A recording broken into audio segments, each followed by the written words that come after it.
Bienvenido de nuevo al maravilloso mundo de Serena. La última vez avanzamos desde el primer segundo hasta los siguientes 10 millones de años. Y para ser sincero, no es que te perdieras de nada muy interesante. Importante, sí. El primer episodio considéralo como un preámbulo detallado, el contexto de todo lo que está por venir. Y empecémosla enseguida. Demos por inicio a la época del Tempusene, que abarca desde los 11 millones de años hasta los 50 millones de años, posterior al establecimiento de nuestros canarios. Empecemos con la geografía. Como dijimos anteriormente, Serena tenía un supercontinente que ahora ya se separó. Y como ves el mapa actual de Serena, tenemos dos masas terrestres gigantes que predominan en la superficie. Además de que podrás notar cómo Anziska se está separando en dos, y en el mapa está situado donde estaría América. Así que Anziska ahora se divide en Anziska del Norte y Anziska del Sur. Y con esto es de esperar que sea en Anziska del Norte donde nuestros canarios evolucionen armas de fuego y en Anziska del Sur se descubran los tacos. Hablemos del clima. Serena está entrando en un periodo con una tendencia al enfriamiento y aridez. Y aquí hay un punto muy importante. Una mouse herramienta misteriosa que debes tener en cuenta siempre en toda la historia de ahora en adelante. Serena fue terraformado para volverse habitable, pero ahora que ha sido abandonado por sus supervisores, empieza a revertirse esta terraformación hasta volver a su forma natural original.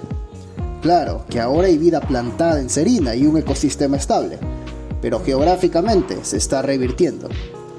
Con esto vino un descenso gradual en precipitaciones, lo que llevó a que esos bambús que se extendían por todo el globo ahora se regresen a lugares específicos, donde aún es suficientemente húmedo para ellos, siendo reemplazados por girasoles enormes que sí son capaces de almacenar agua en sus raíces, formando verdaderos bosques.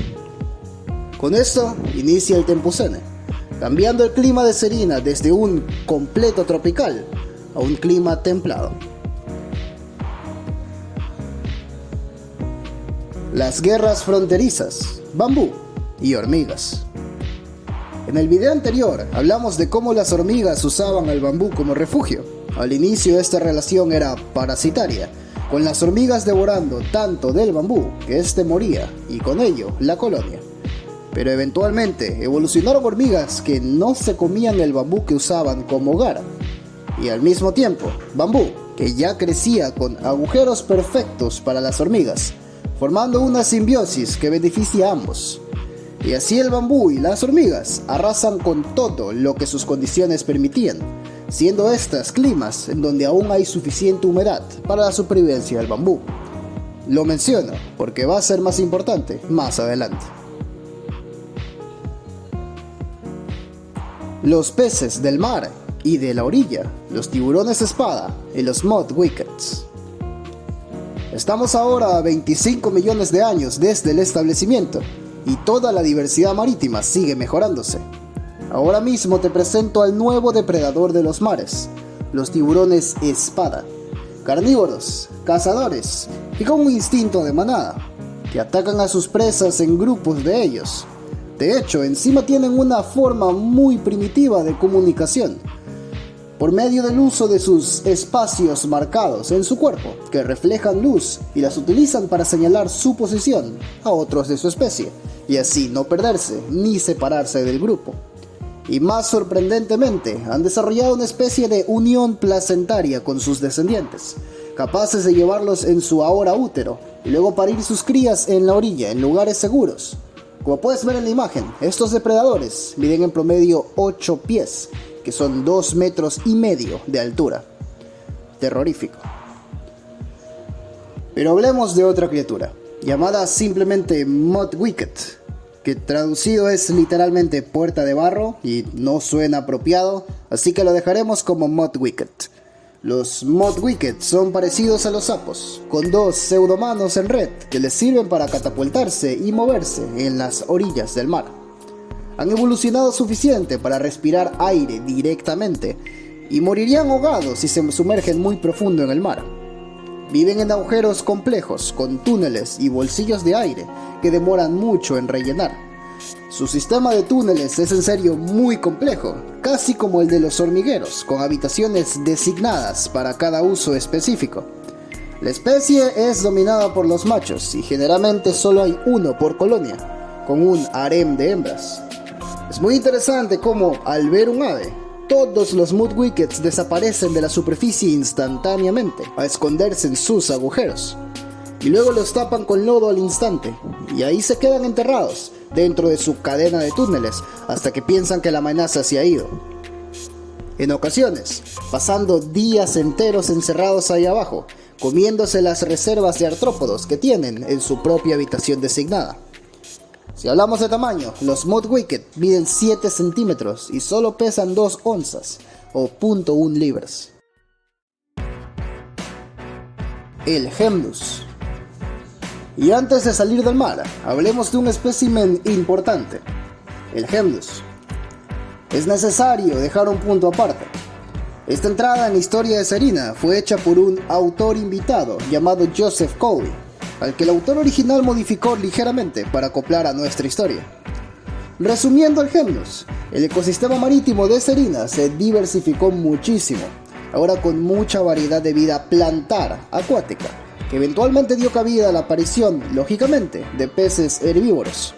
Estos peces son más ágiles que los herbívoros marítimos usuales, siendo estos los caracoles, que como es normal en la evolución, provocó que las propias plantas evolucionaran mecanismos de defensas como espinas, ganchos, y con una estructura similar a arbustos submarinos que dificultaban la obtención de alimento a estos peces herbívoros. Pero ninguna defensa podría ser capaz de disuadir al más grande y tenebroso de todos los peces herbívoros, el pez más especializado que la evolución podría producir, los Hemnuses, que llegan fácilmente a los 10 metros de largo con intestinos increíblemente largos, que en ocasiones mide de 15 a 20 veces el tamaño de su propio cuerpo. Cuando se encuentran dos de la misma especie, realmente no pelean ni son territoriales. De hecho, se aparean casi al contacto y luego siguen su camino. Cuando nace un Hemnus, la madre engendra unos 100.000 de su especie, de los que casi ninguno llega a la adultez. De hecho, aproximadamente 1 de cada 5 millones de Hemnus alcanza esta adultez. Esto debido a que al nacer miden menos de 1 centímetro y son presa fácil a todo depredador. Ellos nunca dejan de crecer y, como viven hasta 120 años, se convierten en titanes. Pero lastimosamente, son muy propensos a quedar estancados en la orilla cuando la marea baja mucho. Y así mueren, convirtiendo su cadáver en un festín digno de un Valhalla por varias semanas a los diversos carroñeros. Los grillos. Salimos del mar al fin y veamos a nuestros animales en la tierra. Pero no nuestros canarios, no. Primero que nada, estamos a 15 millones de años desde el establecimiento y estamos ahora mismo en Ancisca del Norte, donde vemos un serín de tierra pecho rojo. Estas aves adorables son omnívoras, casi no pueden volar y casi nunca lo hacen, de hecho. Está repleto de depredadores por doquier y se alimenta solo de larvas de insectos y semillas grandes. Te preguntarás, ¿cómo sobrevive en un ambiente tan hostil? Para saber esto debemos ver que este hábitat en el que se encuentra, como podrás verlo en pantalla, estos animales viven bajo la tierra y más abajo verás esa criatura parecida a una langosta. Te sorprendería saber que esta criatura es realmente un grillo y para los estándares de Serena es un grillo mediano. Él fue el que creó esta cámara subterránea y en esta cámara hay pequeños serenianos indefensos. Y aquí está la base de supervivencia. Los grillos y los serenianos tienen una simbiosis. El grillo deja que los serenianos indefensos vivan protegidos en sus túneles y a cambio, cuando es hora de salir a comer, los serenianos, que son más alertas y cuentan con mejor visión, funcionan como alarmas andantes para el grillo. Resumido, si el grillo ve al sereniano salir, es porque no hay peligro, y si el grillo ve al sereniano entrar, es porque sí lo hay. Y así, subsisten ambos, felices y duraderos. Y Si has llegado hasta aquí, quiere decir que probablemente te gusta lo que estás viendo. Por eso te pido que te tomes la molestia y le des al botón de like. Considera esto como una pausa para que comentes algo antes de seguir. Myrmecophithes, la hormiga de los troncos y el árbol de las hormigas. Estamos a 25 millones de años desde el establecimiento y aquí hay que hablar de algo muy interesante. Esas hormigas que estaban en simbiosis con los bambús ya llevan millones de años mejorando esta relación. Al momento están las monovitos, literalmente hormigas planta, que cuidan de sus bambús a los que usan como colonia. A su vez, estos bambús en esta simbiosis cambiaron también drásticamente, llamados Myrmecophithes. Los Myrmecophithes, o bambú 2.0, ahora forman codos huecos, donde las hormigas están muy felices y protegidas. Crecen más lento, pero tienen raíces que les dejan acumular agua y sobrevivir en cualquier ambiente.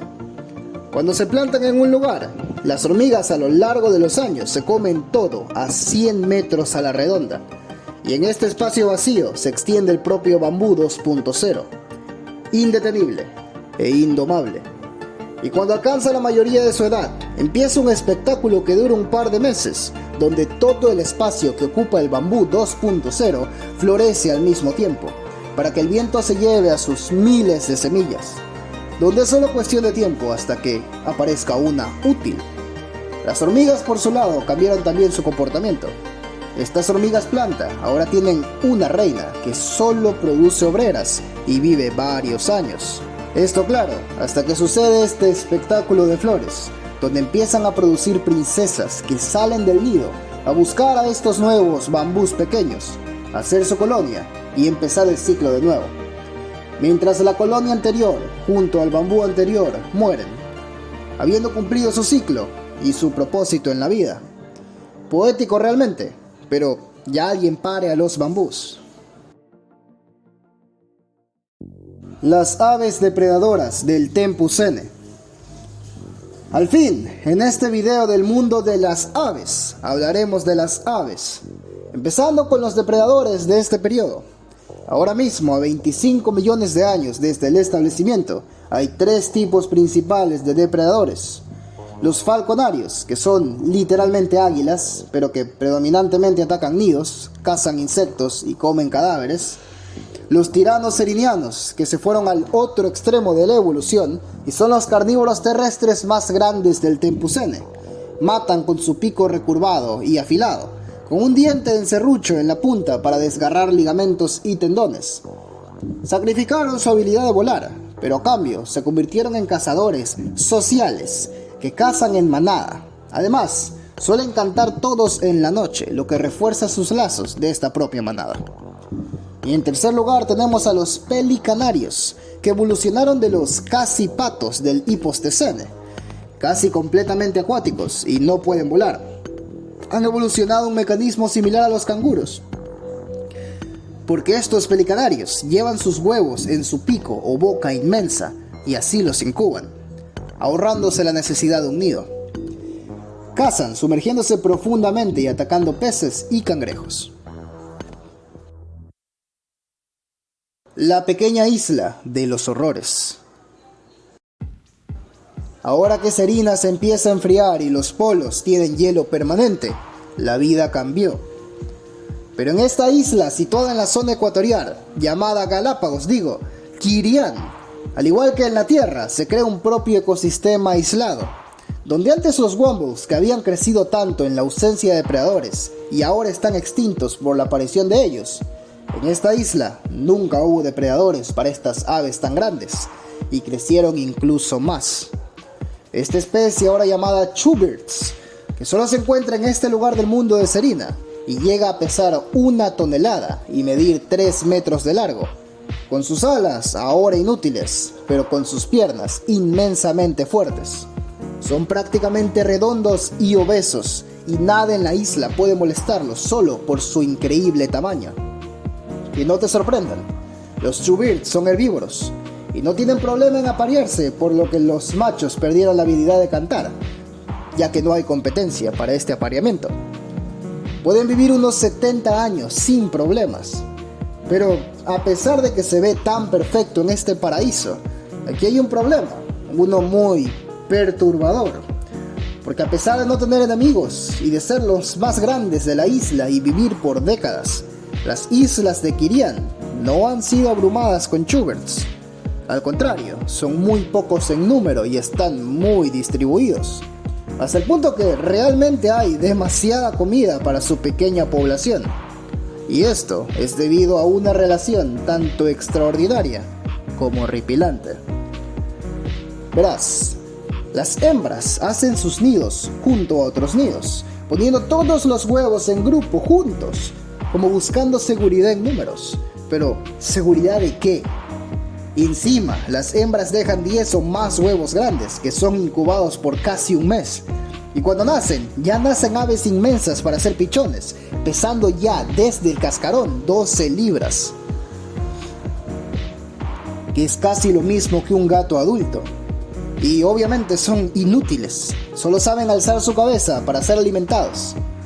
La madre se queda con ellos por una semana entera, regurgitando una mezcla rica en alimentos, que podría ser una especie como de leche, pero realmente es vómito de comida predigerida. Esta mezcla rica en proteínas le da a sus crías cada hora, y en esta semana que se queda con ellos, estos pichones crecen casi 3 veces desde su tamaño original, y empiezan a mostrar la señal de sus alas, y además abren sus ojos. Luego de esta semana, la madre, ya en este punto casi muerta de hambre, se va a la orilla a comer por primera vez desde que nacieron. Y aquí es que las crías están en grave peligro. De la vegetación salen con sus ojos oscuros, sus antenas gigantes y sus tenazas afiladas, los cangrejos ermitaños que han esperado toda esta semana pacientemente por este momento en el que salen a comer. Atacando en horda a las crías, cayéndole todos a la vez, a una sola, devorándola y dejándola en huesos en solo un par de horas. Cada vez que la madre sale a comer, regresa a ver menos y menos crías. Esto eleva la mortalidad de los Chuberts hasta el 85%. Y en esta isla, su único mecanismo evolutivo de defensa ha sido su tamaño, por lo que crecen muy rápido. Tan rápido que eventualmente son tan grandes que estos cangrejos realmente no pueden matarlos. Pero para esto, deben superar esta niñez horrible. Sin embargo, esta evolución les ha puesto en un punto fatal. Eventualmente crecen tanto que sus músculos no son capaces de seguirles el paso y se convierten en masas de 300 libras que no se pueden mover ni defender. En este estado, los cangrejos siguen atacando. Lógicamente ya no pueden matarlos, pero sí devorarlos, literalmente comiéndoselos vivos. Es por esto que todos los adultos crecen llenos de cicatrices por esta horrible etapa.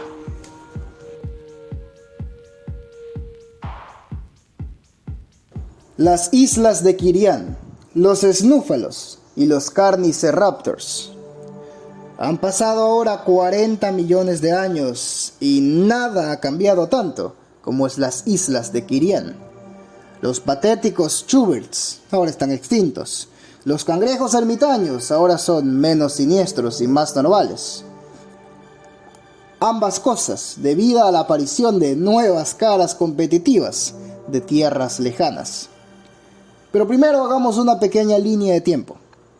Cuando pasaron 5 millones de años, ciertas aves que ya perdieron su habilidad de volar, evolucionaron crías con un desarrollo más precoz y un pico precocial, dándoles una ventaja en evadir depredadores, que eventualmente iban desarrollando picos más largos para comer gusanos y otros insectos más eficientemente.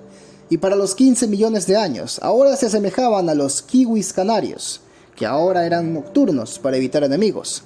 Hacían sus nidos en túneles subterráneos y se adaptaron a esta vida nocturna. Y ahora buscan comida por olores, con una capa altamente sensible de piel que se extiende en su pico, que para los 20 millones de años tomó forma de pala para mover la tierra ablandada por sus garras y atrapar mejor insectos. Este linaje, llamadas las aves de pico suave, tendrán una larga dinastía de descendientes, y espero que los recuerdes, porque son importantes. Pero lo más sorprendente es que evolucionaron a convertirse en trípedos, usando sus picos como tercera pata. Y esto nos lleva al ahora, 40 millones de años en el futuro. Te presento a los snúfalos, que ocupan el nicho evolutivo dejado por los chuberts. Se ven ridículos y pesan casi 1 tonelada. Son herbívoros y caminan con su pico y sus patas. Los odio, los detesto. Pero aquí hablemos de algo que eventualmente iba a pasar. Hace millones de años, un grupo de aves chilladoras, que eran estos carnívoros prehistóricos, fueron desviados por una tormenta y por casualidad del destino, llegaron a las islas de Kirian, donde habitaban estas aves gigantes que nunca habían encontrado a un solo depredador. Y ya imaginan qué pasó. Eventualmente los depredadores se adaptaron rápido y devoraron sin parar, aprendiendo a cazar en grupo y con esto poder cazar a los chuberts y ahora a los snúfalos. Te presento a los carniceraptors. Son tan grandes como una gallina normal y comparado a los snúfalos se ven patéticos. Pero lo que le falta de tamaño lo tiene de cerebro. Los carniceraptors son, muy probablemente, el ave más inteligente de Serina hasta ahora. Cazan siempre en grupo y se comunican muy primitivamente. Atacan los puntos débiles y todo lo hacen de manera coordinada. Cuando empieza un ataque, los snúfalos se esconden en manada, haciéndose bolita. De esta forma protegen sus ojos, bocas y cloacas, porque estos son puntos débiles que los carniceraptors utilizan. Pero estos últimos son tan inteligentes que si no encuentran punto débil, provocan con picotazos coordinados a un snúfalo desafortunado, para que éste reaccione enojado y se voltee. Y aquí es cuando atacan. Como pueden ver en la imagen, son criaturas maravillosas, atacando inmediatamente los ojos. Son victoriosos en la mitad de todas sus cacerías y se alimentan de snúfalos pequeños o muy viejos. Pero como siempre suelen atacar los ojos, trae la consecuencia de que la mayoría de los snúfalos son ciegos en su adultez, porque sus ojos ya fueron arrancados en un ataque previo. Por suerte, como usan el tacto y el olfato mucho más intensamente que su pobre vista, realmente no les afecta mucho. Y con esto podemos darle final a esta era de Serina. En la siguiente parte iremos 50 millones de años en el futuro y veremos qué nos depara el mundo maravilloso. Y spoiler, en la siguiente parte aparecen los más parecidos a los Tyrannosaurus Rex, con monstruos marítimos inmensos y horribles, y demás criaturas. Espero en serio que te haya gustado este video, y si es así no olvides darle like y comentarlo. Suscríbete si no estás suscrito y activa esa campanita para no perderte ninguno de mis videos. Soy el Dr. Mix, y nos vemos en la próxima.